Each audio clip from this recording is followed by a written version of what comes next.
Welcome to another $4 million strategy, the best 4 minutes in business.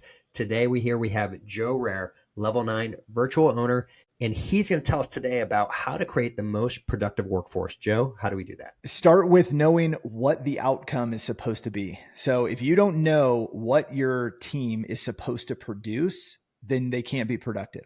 We have very clear checks and balances. We know exactly what somebody's output is supposed to be. Over time, you'll be able to drill that down easier and easier, and you'll know exactly based on time, based on revenue, all of those things, you can start to figure those out. But if you don't have any idea going into it and you just hire somebody to hire somebody, don't be surprised when you have a negative outcome. So knowing what the productivity and the output is supposed to be is going to give you the result that you want. Now you can measure it, then you can tweak it, then you can increase or decrease staff and move people around as necessary. I love that concept. Okay, so we got the clarity. We know how to help create that.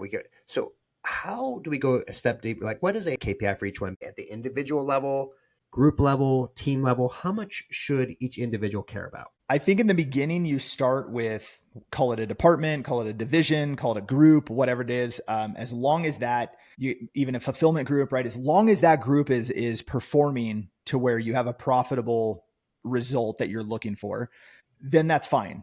As you get more complex and businesses, the bigger they get, the more revenue you have, the more complex they end up. Then you can drill down and get a little more granular and you can get down to the individual level. So only over the past probably 2 years have we really gotten down to the granular level where we know the revenue per person down to the hour and the minute that they operate. But it took years to get there because we didn't need it before. But now when you make that one minor tweak and you go, okay, well, we can increase by 0.5%, that 0.5% turns into hundreds of thousands or $1 million. So it matters, right? You said something really important there. I think a lot of times, especially people who I'd call more technical, is they want to go down in the early days and start really diving too deep. Mm-hmm. And you're not going to get the ROI out of it.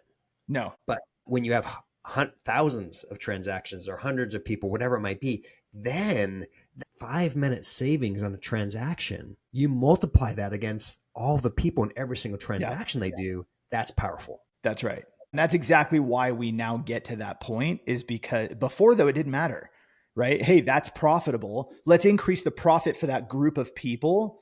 But then when that group of people continues to grow and continues to grow, now we need to figure out, well, how do you cut part of the team or transition part of the team somewhere else if you don't know what their productivity is, if you don't know what their output is?